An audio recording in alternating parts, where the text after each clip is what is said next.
generacional y ahora por la ausencia de Padura vuelvo a ser el que tiene más canas, pero pues vamos adelante con ello.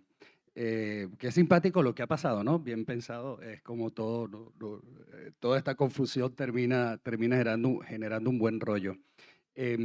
Para hablar un poco de este cruce migratorio o de este desplazamiento, debo decir que yo tengo doble nacionalidad, soy venezolano-brasileño y aunque mi portugués es fatal, hablo muy mal el portugués, hablo un portuñol salvaje, me hago entender para ir a la panadería o para tener una conversación de bar, pero no puedo ir mucho más allá. En algún momento viví unos meses en Sao Paulo, pero he vivido fuera de Venezuela siempre como brasileño por un tema meramente administrativo, ¿no? Y es que el pasaporte brasileño me brinda un poco más de facilidades que el pasaporte venezolano. Y, y en algún punto comencé a interesarme por esto cuando salí por primera vez de Venezuela. Debo decir que mis relatos no tienen nada que ver con esto, pero creo que viene a cuento. Es decir, los, eh, los, los dos libros de relatos que están allá afuera son libros sumamente venezolanos. Esto yo, por supuesto, tampoco lo sabía hasta que salí y alguien lo leyó de afuera y me decía, se siente mucho tu país allí, o eres claramente un escritor caribeño, o los venezolanos que lo leían me decían, yo publiqué Gancho al Hígado en el año 2018 y vivía afuera desde el año 2014-2015, y me decían, me siento mucha nostalgia después de haberte leído porque claramente ahí está lo que has dejado atrás. Y yo decía, "Bueno, pues, en realidad es como lo que tengo al frente y lo que sigo teniendo, ¿no?". Y llegando a Colombia me puse a investigar por primera vez de dónde venían mis bisabuelos.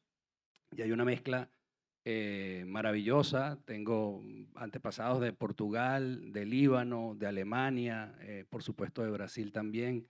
Y esto me hizo pensar en que vengo de un país que siempre ha recibido a los migrantes. En el siglo XX históricamente recibió oleadas migratorias de España, de Portugal, de Italia, del Líbano también, de Siria también, de Ecuador también, de Argentina o de Chile con los procesos dictatoriales que hubo en los años 70, y que yo en el colegio o en la universidad, y los venezolanos que estén aquí darán fe de ello, siempre tenía un amigo que era hijo de español o hijo de italiano o hijo de portugués o hijo de chileno. O sea, para nosotros era como lo más normal.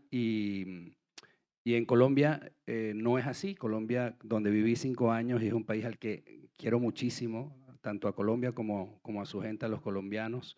Les tengo un agradecimiento profundo.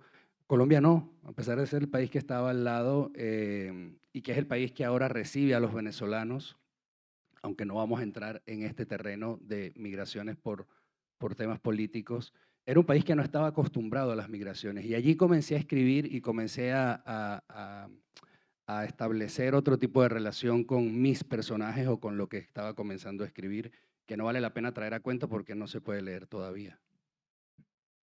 Hay una discusión, yo creo, una pregunta constante a los escritores que viven fuera de su país de origen, que a mí me llama mucho la atención, ¿no? Cuando escribes y hablas de tu país de origen viviendo fuera, ¿no? Esta especie como de duda de por qué sigues escribiendo de allí si ya no vives allí.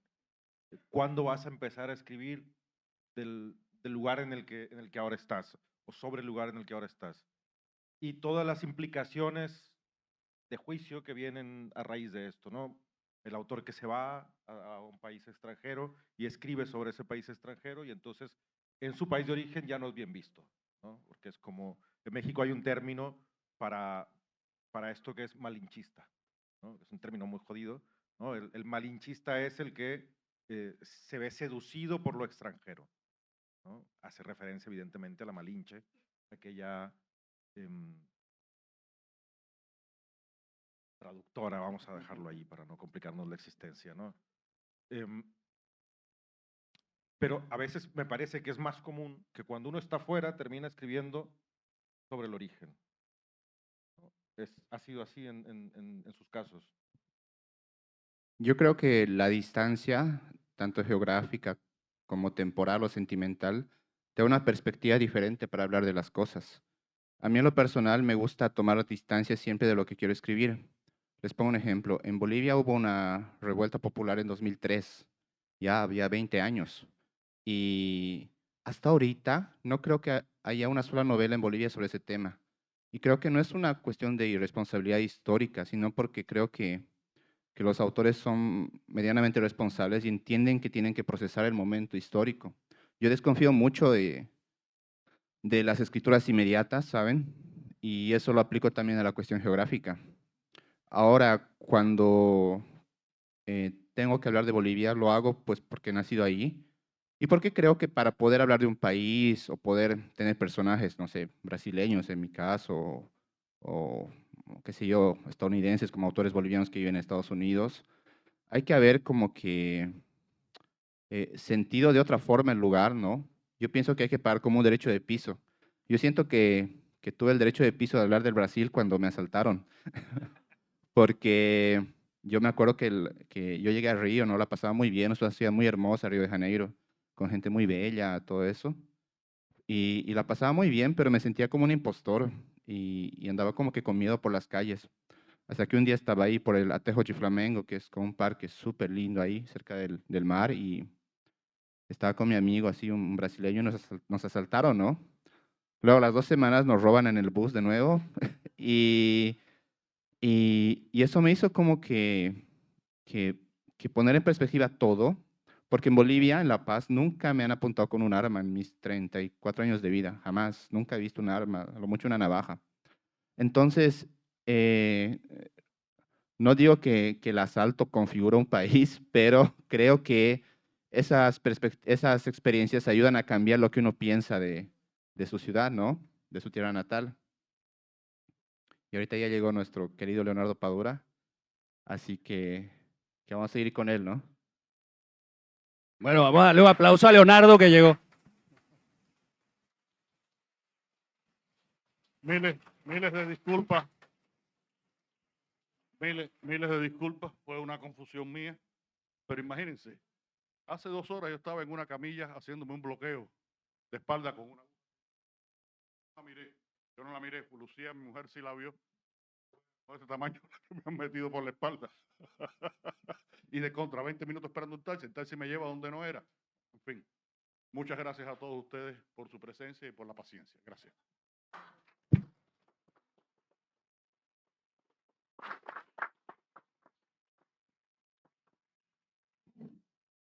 Pero bajo, Me pedían que presentara a Leonardo Padura. Yo no creo que haga falta presentar a Leonardo Padura, pero vamos a decir que es un escritor cubano de una trayectoria larga, impecable, novelista, periodista también, entrevistador, y que se ha perdido en un taxi, en un país, en una ciudad que no conoce.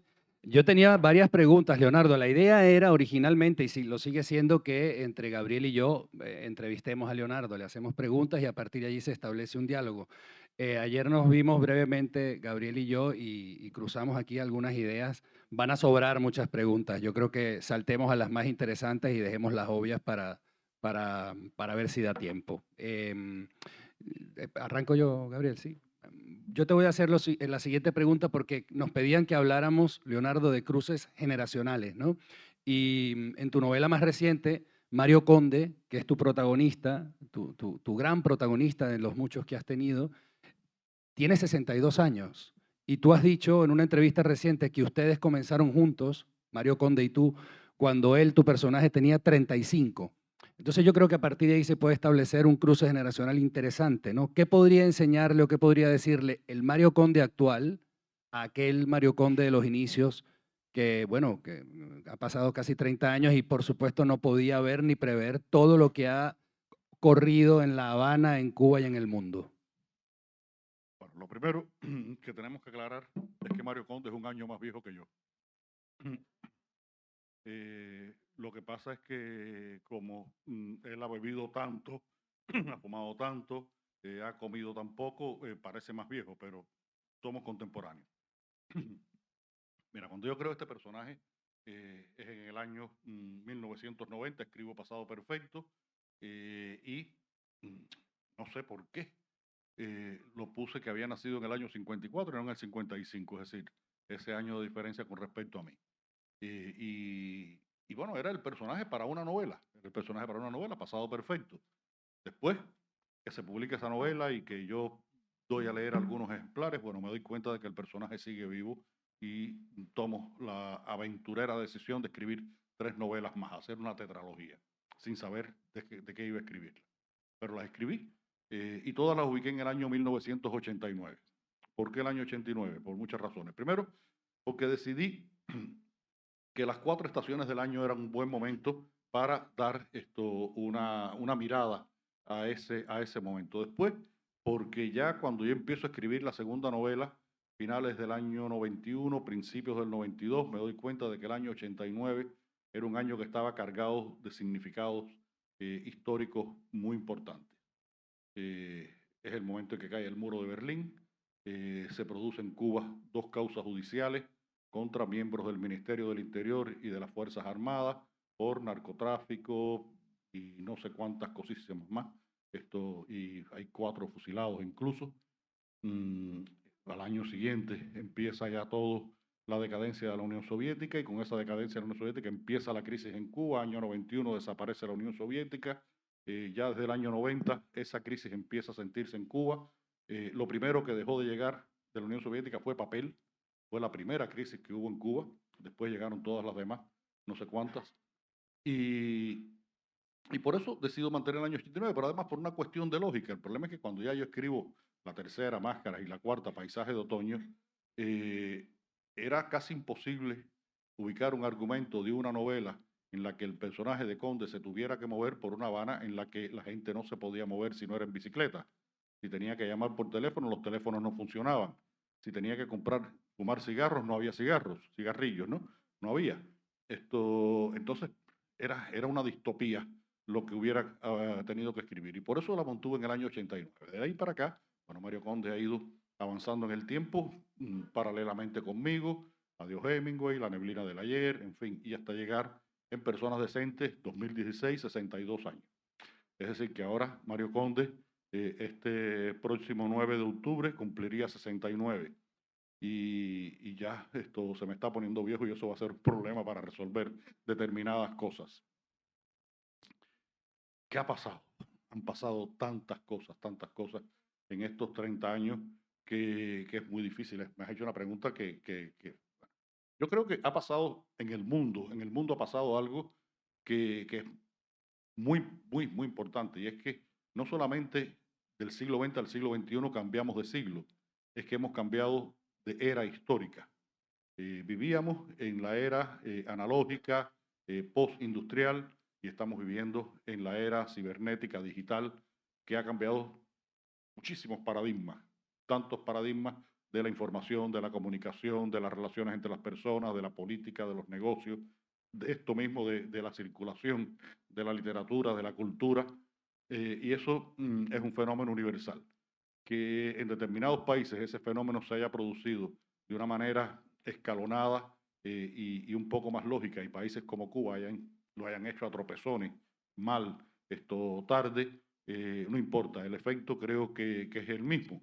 Se han producido grandes cambios políticos, estamos viviendo ahora mismo entre una guerra de poderes entre China, Rusia y los Estados Unidos, que no nos imaginábamos en aquel momento en que parecía que la ideología vencedora absoluta era el neoliberalismo y que no iba a tener competidores por largo tiempo. Y bueno, ya han aparecido estas otras formas, a veces bastante macabras, de presentarse, incluso alguna de ellas bajo el nombre de socialismo. Entonces, todo ese proceso en Cuba ha tenido reflejos, por supuesto ha tenido reflejos, y esos reflejos han condicionado la vida de la segunda mitad de la vida de mi generación y la vida de la generación de los que serían los hijos de mi generación, que son gente que tienen ahora 30 años. Mi generación es una generación que es una generación en lo esencial frustrada, porque es una generación que acudió masivamente a la universidad, se preparó, se dispuso, tuvo oportunidades y esas oportunidades al final se desvanecieron. Y ahora mismo yo estoy preparando una historia que es la novela que quiero escribir, y lo único que voy a decir de esa historia es eso, porque es lo único que tengo claro. Y es una persona de mi edad que se jubila en Cuba y cuando llega a su casa ve que la opción que tiene es morirse de hambre, porque con la jubilación que tiene después de 40 años de trabajo solamente puede morirse de hambre. La generación de los hijos pues se ha marchado de Cuba. También muchos, menos que nosotros, pero muchos universitarios bien preparados, técnicos, médicos, cibernéticos, matemáticos, en fin, se van de Cuba. Imagínense que el año pasado hicieron el viaje Cuba, Nicaragua, Nicaragua, ruta de los Coyotes, frontera de México, 250.000 de cubanos. 250.000 de cubanos, solamente por esa vía. Entonces, han pasado tantas cosas y creo que en esta última novela, Personas Decentes, doy un poco esa sensación de que cuando parece que vamos a llegar, al final no llegamos y se van alejando esos horizontes posibles de realización. Y lo he tratado de reflejar a través del personaje de Mario Conde y a través de personajes de mi generación. La novela anterior, Como polvo en el viento, es una novela que tiene que ver mucho con este desgarramiento, esta diáspora de mi generación y de los hijos de mi generación. Hay un momento en que uno de los personajes, un muchacho que está estudiando en la universidad, viven en Cuba, él y su madre y su hermano, y baja de su habitación y la madre está preparando el desayuno y él no va vestido para ir a la universidad. Y ella le pregunta, ¿qué pasa? ¿No tienes clase hoy? Y él le dice, no, es que no voy a ir más a la universidad. Dice, pero que no vas a ir hoy a la universidad. No, que no voy más a la universidad. No quiero graduarme porque si me gradúo no me dejan salir de Cuba. Yo lo que quiero es irme de Cuba. Porque lo que sí no quiero es que cuando tenga tu edad, ser como tú.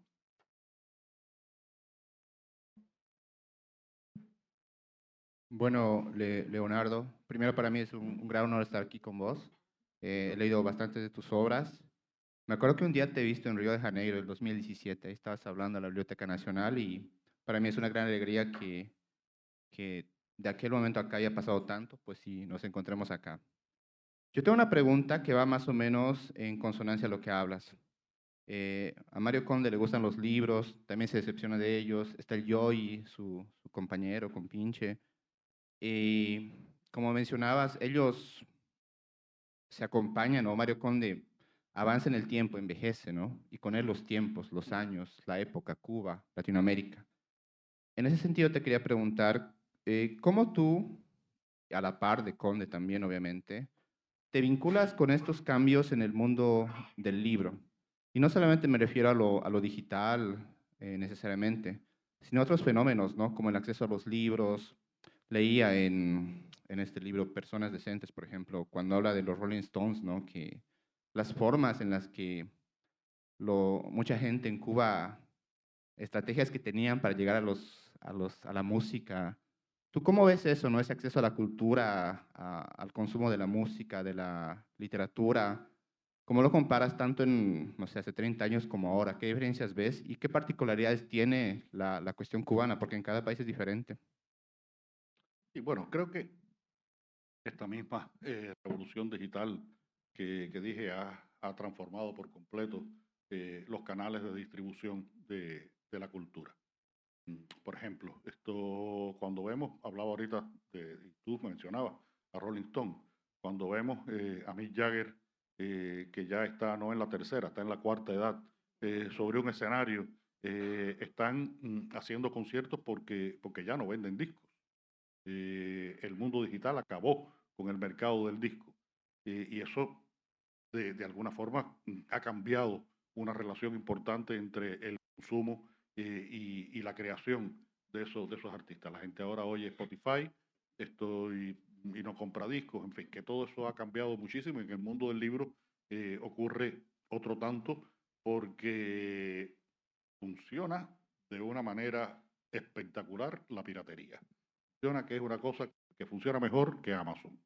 Y entonces, nosotros que tuvimos que aplicar muchas estrategias para informarnos, para poder tener acceso a la cultura por dos razones, o por varias razones. Primero, la razón económica de que Cuba no pudo importar, en un primer momento, no pudo importar más estos discos, películas de los Estados Unidos, y eso creó un vacío. También el acceso a los libros desde los mercados de lengua española más importante de aquella época, México o Argentina, era complicado, y se empezaron a desarrollar ya alternativas. Algunas fueron muy afortunadas para nosotros, porque no llegaba cine norteamericano, pero de pronto nosotros en los años 60 vimos todo Kurosawa, todo Saura, todo Visconti, todo Fellini, vimos, vimos al Polanski polaco, El cuchillo en el agua, y tenemos en nuestra educación sentimental esas imágenes de esas películas, de esas grandes películas de los años 60, y no habíamos visto las norteamericanas. Por ejemplo, yo estuve convencido durante mucho tiempo de que la copia que vimos en Cuba del Padrino, que era en blanco y negro, que la película era en blanco y negro. Hasta que una vez que no, que era en colores. Yo pensaba que era en blanco y negro. Y con la música un poco nos pasó lo mismo. Además, con el añadido de que esa música en inglés era un vehículo de penetración ideológica. Entonces, pues se hacía más difícil, pero también tenía ese sabor de lo prohibido, de probar la fruta prohibida que está jodiendo al mundo desde la época de Adán y Eva. Entonces, eso funciona. En la literatura, bueno, es cierto que había menos acceso, pero se publicaban muchos libros en Cuba. La Casa de las Américas fue una institución que nos puso al día en cuanto a una gran cantidad de literatura latinoamericana que circulaba. Tal vez aquí en España tenía más circulación porque de pronto, como todos ustedes saben, Barcelona se convierte en un gran centro editorial donde vienen todos estos escritores latinoamericanos. Pero estoy casi seguro que el otro país de lengua española donde se publicaban todos esos autores latinoamericanos era Cuba. No México, no Argentina, era Cuba. Todos, porque se publicaban los mejores y se publicaban los no mejores. Ya empieza a haber en los años 60, por supuesto, determinadas ausencias que se van agrandando con el paso del tiempo, también por cuestiones de carácter político o ideológico. Y eso fue lo que ocurrió en aquellos momentos. Lo que ocurre ahora es que hay una gran crisis económica. Esa crisis económica prácticamente no se publican libros en Cuba, prácticamente ningún artista extranjero de gran nivel visita Cuba, pero la gente tiene acceso. La gente tiene acceso por las vías digitales. Y, a ver, por ejemplo, esta novela, Personas Decentes, salió al mercado español el 28 de agosto del 2022. El 1 de septiembre me escribe un amigo y me dice, ya la novela está en un sitio digital cubano. Ya la habían pirateado, ya estaba pirateada y la gente empezó a bajarla, empezó a distribuírsela, empezó a leerla. Y eso es un mal negocio, por supuesto, porque bueno, son libros que no se venden. Pero también el hecho de que los cubanos que tienen un acceso difícil y demorado a mis libros, al menos por esa vía, puedan leer mis novelas, para mí es una satisfacción. Y porque además están haciendo un ejercicio de libertad, de elegir libremente lo que quieren leer y no lo que les dicen o les permiten que puedan leer las editoriales institucionales. Todas las editoriales en Cuba son institucionales. Hay alguna posibilidad que hemos explotado de publicarlo por vías alternativas y de hecho, como Polvo en el Viento y Personas Decentes, han salido ediciones de 1000 ejemplares por vía alternativa. Eso no alcanza, es una gota en el mar, pero bueno, por lo menos para que exista el libro físico. Pero la mayoría de la gente lo lee por estas copias piratas que circulan. Y bueno, es lo que tenemos y nos adecuamos y la gente lee incluso. Y una de las cosas que más a mí me duele de todo este proceso es que en un país donde se logró formar un público lector, se está perdiendo un público lector por falta de capacidad de satisfacer las necesidades de ese público lector. Y lo que fue un proceso desde 20, 30 años, esto ahora en 10 se puede difuminar, se puede desaparecer y será muy lamentable. Yo te voy a intentar hacer, Leonardo, dos preguntas en una, a ver si cuela. Vamos a ver si lo logro. Tú eres un escritor cubano que ha decidido vivir en Cuba, que tomó una decisión personal y política, e integral y familiar, y etcétera. Ya nos contarás tú. Desde ese punto de vista, o desde ese punto de partida, más que punto de vista, desde ese punto de partida, un escritor cubano que vive en Cuba, un país con muchísimos exiliados, con millones de exiliados, ¿cuáles, si tuvieras que elegir algunos rasgos distintivos, ¿no? Para hablar del legado cultural dentro y fuera de Cuba, porque has tenido la posibilidad también de salir de allí, para hablar de los procesos literarios del Caribe o de América Latina, ¿cuáles serían? ¿Qué rasgos son los que Distintivos, sí, ¿no? distintivos de la cultura cubana por los Sí, cuales yo sigo sí. allí? Y escribiendo como escribes, escribiendo lo que escribes, y tal vez, ojalá, leyendo lo que lees, si nos puedes también dar algunos referentes. Mira, hay un fenómeno que creo que se lea al derecho o al revés, el resultado es el mismo. El mejor lugar para un escritor es su lugar, porque un escritor es el fruto de una cultura, es el resultado de una manera de hablar, de una manera de entender la vida, de una manera de relacionarse las personas. Y bueno, las naciones son diferentes y tienen culturas nacionales diferentes porque estas manifestaciones están adecuadas cada una a la historia, al carácter, a la etnia, a la mezcla, en fin, de cada país. Entonces, mi lugar y el lugar de muchos escritores debía ser Cuba. Por las condiciones que sea, hay algunos que han salido, algunas condiciones, algunos por decisiones de carácter económico, familiar, político. Yo he decidido permanecer allí y voy a permanecer allí hasta que me voten, que puede pasar algún día o no. Trataré de que no, porque me gusta estar allí. Esto es mi lugar. Cuando yo estoy en Cuba y salgo a la calle y hablo con los amigos, pues inmediatamente entro en un sistema de comunicación, de claves, de sutilezas que no domino fuera de mi territorio y que es, por supuesto, parte de esa cultura. Y el escritor se alimenta de eso. Yo siempre digo, bueno, si yo, por ejemplo, viniera a vivir a España, yo podría seguramente escribir la historia de un cubano que viene a vivir a España. Pero no sé cuál iba a ser la novela siguiente, después de haber escrito la novela de un cubano que viene a vivir a España.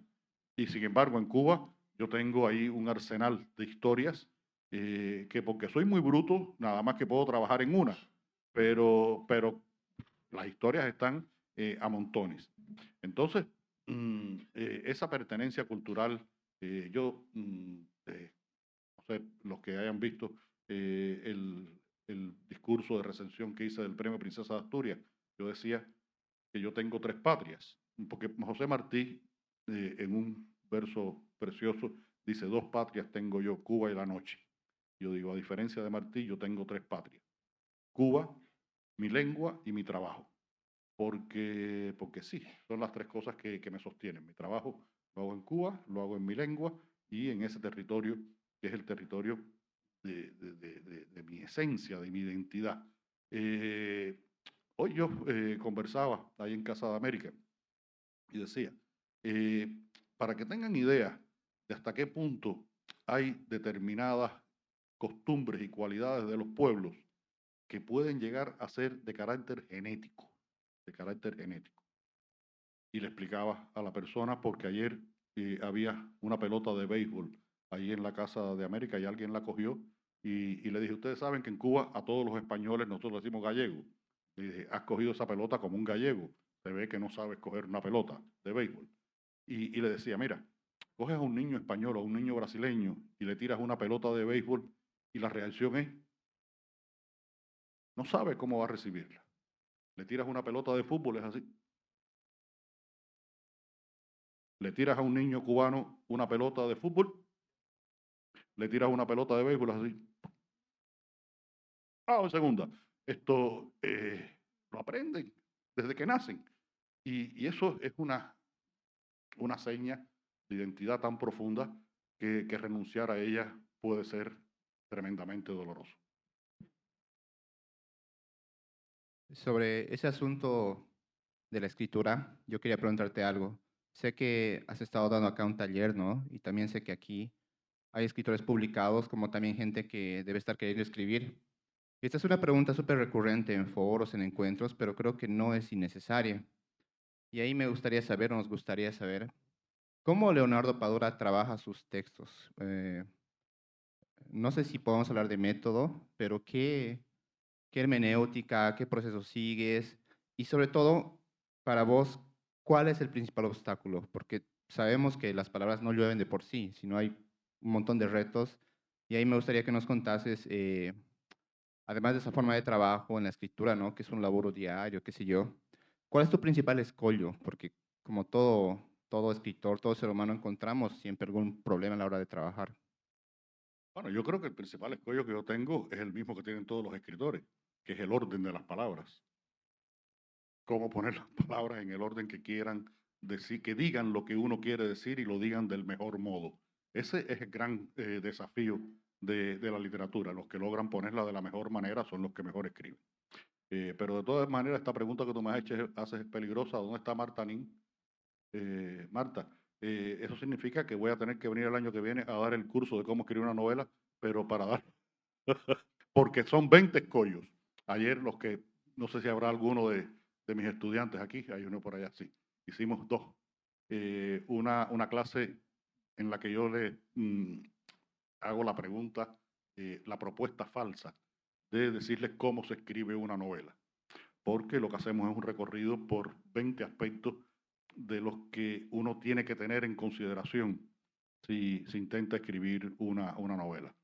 Y bueno, creo que todos son importantes. Pienso que uno de los más importantes y que es muy importante para mí es el para qué. ¿Para qué voy a escribir una novela? No cómo la voy a escribir. Eso lo puedo descubrir en el trabajo. El para qué es previo. Porque esa intención es como la brújula que te guía después en lo que tú quieres decir. Incluso, por ejemplo, si es una novela que tiene investigación histórica, si ya tú sabes para qué esa investigación histórica la conduces, porque la investigación histórica se hace en un mar de bibliografía. Imagínense ustedes, para escribir, los que han leído El hombre que amaba a los perros, lo sabrán, lo tendrán una idea. Lo que yo tuve que leer para escribir El hombre que amaba a los perros y lo que dejé de leer, que es infinito, pero ese para qué me sirvió para poder entrar en ese laberinto de información. Y otra cosa muy importante, por supuesto, está la disciplina, que es fundamental para el novelista, y lo que yo pongo como el punto 20, que es retarte a ti mismo. No puedes conformarte con escribir una novela. Tienes que intentar escribir la mejor novela que eres capaz de escribir en el momento en que la escribes. Y si no es mejor, que sea por falta de talento, pero no por falta de esfuerzo. Yo creo que ese es un principio básico que cualquier escritor debe tener presente. La mejor novela que seas capaz de escribir en el momento que la escribas. Si no es mejor, es por falta de talento, pero no por falta de esfuerzo. Eso es fundamental. Y ese es para qué que nos guía hacia dónde queremos llegar. Esta pregunta está fabricada o prefabricada entre Gabriel y yo. La voy a hacer, Gabriel, porque nos queda poquito tiempo y queríamos preguntártela a los dos. Creo que nos quedan máximo 10 minutos o algo así, ¿no? Si no estoy mal. Entonces, a mí me dio la impresión, ojo, Leonardo, si me equivoco me corriges, ¿eh? Porque voy a poner una opinión en ti que no sé si es del todo cierta, pero fue la impresión que me dio leyendo la reedición de Los Rostros de la Salsa, que salió varios años después, en la nueva entrevista que le hacías a Rubén Blades. A mí me dio la impresión de que no valorabas muy positivamente el aporte del reggaetón o del género de música urbana a la cultura contemporánea. Y claro, se supone que tenemos que hablar Qué provocador eres. de cruces generacionales, ¿no? Y yo creo que el reggaetón hoy en día, lo hablaba ayer con Gabriel, esto no es mentira, ¿no? Es algo que nos vincula a muchos de los países de América Latina, ¿no? Para bien o para mal. Entonces quería que nos dijeras cuál era tu opinión al respecto. Uno puede negarse a responder, uno puede acogerse a la quinta enmienda, ¿verdad? Mira, no, país como Cuba, un país como Brasil, un país como los Estados Unidos, hicieron la música que movió al mundo durante el siglo XX. Son músicas universales, son músicas universales. Hay géneros universales y de una capacidad de penetración a nivel universal. Hoy yo estaba en Tusqués y estábamos hablando lo del premio Princesa de Asturias de Murakami. Yo les ponía un mambo dedicado a Murakami por una orquesta cubana, el Murakami Mambo. Pueden, búsquenlo, el Murakami Mambo en Nueva York. La versión de Nueva York es genial. Un país que ha dado esto, el son, el danzón, el bolero, el cha-cha-cha, el mambo, la salsa. Yo creo que el reggaetón es un empobrecimiento. Es un empobrecimiento desde el punto de vista lírico y desde el punto de vista rítmico, por supuesto. Que los gustos de las generaciones sean diferentes, estoy completamente de acuerdo con eso. A mis padres le parecía un disparate que yo quisiera oír a los Beatles o a Creedence Clearwater Revival, porque bueno, en el negocio que tenía mi padre, en la Victrola, el número más escuchado, el cantante más escuchado, los dos cantantes más escuchados eran Pedrito Rico, con la perrita pequinesa, y Lucho Gatica. Y de pronto que lleguen unos muchachos peludos de Liverpool que salieron de una caverna, además, y se conviertan en un fenómeno mundial, cuesta trabajo de una generación a otra entender ese tránsito. Y tal vez pase lo mismo. No me gusta prejuiciarme, porque lo más terrible de todo esto es que la vejez inevitablemente nos hace conservadores, porque nos aferramos a las cosas que nos gustan, que hemos probado, que hemos sentido, y es muy difícil establecer esa distancia. A veces yo pongo a Conde a que haga ese ejercicio de poner la distancia y ser comprensivo. A mí mismo me cuesta más trabajo que a Conde. Entonces, pero bueno, es lo que se oye ahora en muchos países de Latinoamérica, tiene gran éxito. Un día se me ocurrió la terrible idea, yo no sabía quién era Bad Bunny y puse en Google para saber quién era Bad Bunny y a cada rato me salía una noticia de Bad Bunny. Decía, me cago en 10 carajos, ¿qué cosa es? ¿Para qué yo habré puesto el dichoso Bad Bunny aquí? Entonces, bueno, es lo que hay y lo más increíble es que parecía que era efímero y va durando ya su tiempecito, va durando su tiempecito. De todas maneras, tú pones, y voy a decir un clásico, tú pones ahora aquí un reggaetón y acá en un reproductor y acá ponemos el Pedro Navaja de Rubén Blades y seguramente escuchar el Pedro Navaja de Rubén Blades es una experiencia superior a la de el mejor de los reggaetones que se puede hacer. Y que me perdonen los reggaetoneros del mundo.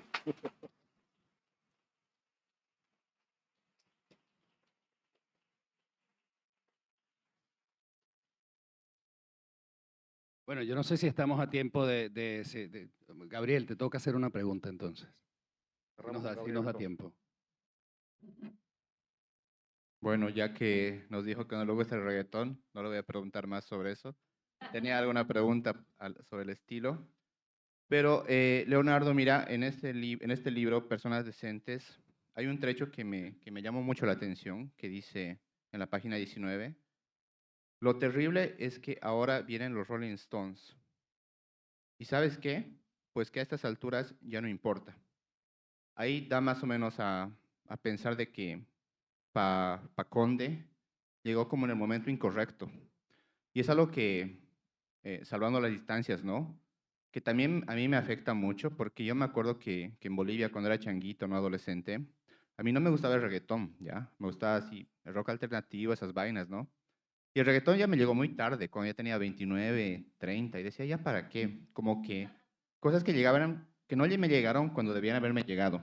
Y yo te pregunto, Leonardo, en esta cuestión cubana, la cuestión de la insularidad generacional, ¿qué crees que en cuestiones culturales, ¿no? De consumos, qué sé yo, como literatura, cine. Quizás te han llegado, sí, pero no en el momento que tú hubieses querido que te llegasen. Y eso ha ocurrido con muchas manifestaciones.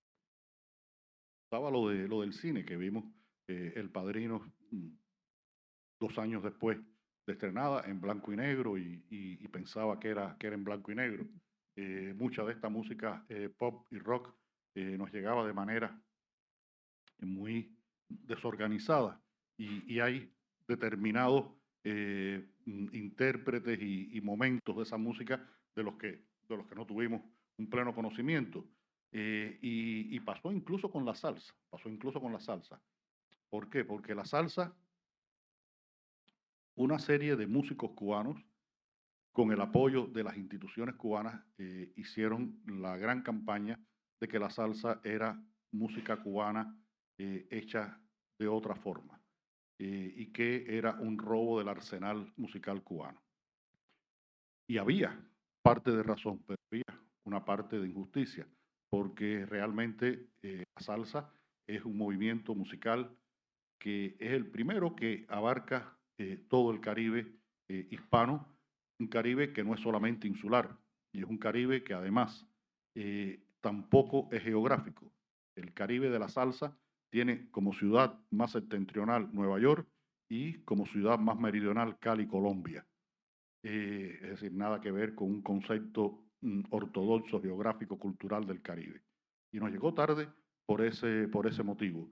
Y durante todos los años 70 se estaban haciendo los grandes conciertos de Fania en el Chile, ese concierto del año 71 famoso, en fin, y nos llegó tarde. Y así hay otras muchas cosas. Hay un problema grave, del cual afortunadamente yo no sufro. Hace 7, 8 años, yo leí una entrevista que le habían hecho a Paul Auster, el novelista norteamericano, en la que el periodista le preguntaba a Paul Auster de las 3 cosas de las que más me gusta hablar a mí. Le preguntaba de béisbol, de cine y de literatura. Y yo escribí una crónica diciendo: ¿quién pudiera ser Paul Auster? Yo quisiera ser Paul Auster para que los periodistas me preguntaran de esto, pero siempre me preguntan de política. Y tengo que responder de política porque tengo una responsabilidad civil en mi sociedad, y tengo que responder esas preguntas. Pero a mí me gustaría que me hicieran esas preguntas. Y publiqué ese artículo. Bueno, muchísimas personas, como decimos en Cuba, leídas y escribidas, me preguntaron quién era Paul Auster. Porque en Cuba nunca ha circulado un libro de Paul Auster, pero tampoco ha circulado nunca un libro de Kundera, no ha circulado un libro de Murakami, por las vías normales, por las vías normales. La gente, algunos tienen acceso por estas vías alternativas, pero en ese mar de posibilidades, sin una orientación de una crítica, de un mercado, de un gusto más o menos conducido, pues a la gente le cuesta mucho trabajo poder decidir qué libro va a leer. Por supuesto, todo el mundo termina leyéndose El Código Da Vinci de Dan Brown, y sí, esto es que es inevitable, porque es una invasión, eso está por todas partes y funciona de esa manera. Y además tiene la habilidad, esos bestsellers, de ser un producto adictivo, ¿no? Y bueno, ese llegar tarde, pues yo creo, por ejemplo, que ha afectado a una parte de la literatura cubana. La percepción que tienen de lo que está ocurriendo, de cómo está ocurriendo, de cómo funciona el mercado, que son realidades a las cuales no podemos vivir de espalda en este mundo post-analógico, post-industrial, post-postmoderno, este mundo digital en el que estas cosas funcionan más o menos de manera similar en casi todas las partes del mundo. Bueno, me dicen que tenemos que terminar. Vamos a darle un aplauso a Leonardo. Bueno, muchas gracias.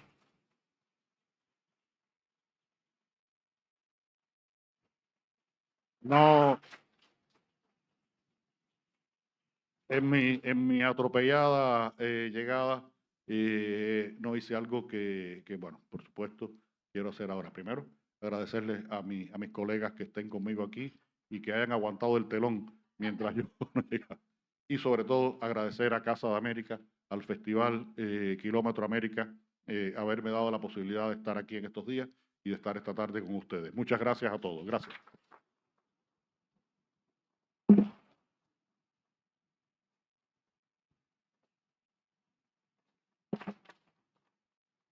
Muy bien.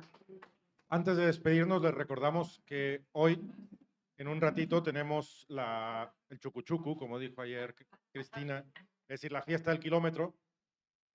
A Cristina le va a decir dónde es, porque yo no me acuerdo, pero es por el Poblenou. No será el mismo taxista. Vayan en el metro mejor, sí. Los esperamos ahí, es una fiesta abierta para todo público. Hay un cover de entrada de 7 euros, habrá música y ahí podrán hacer todas las preguntas a todos los autores que quieran.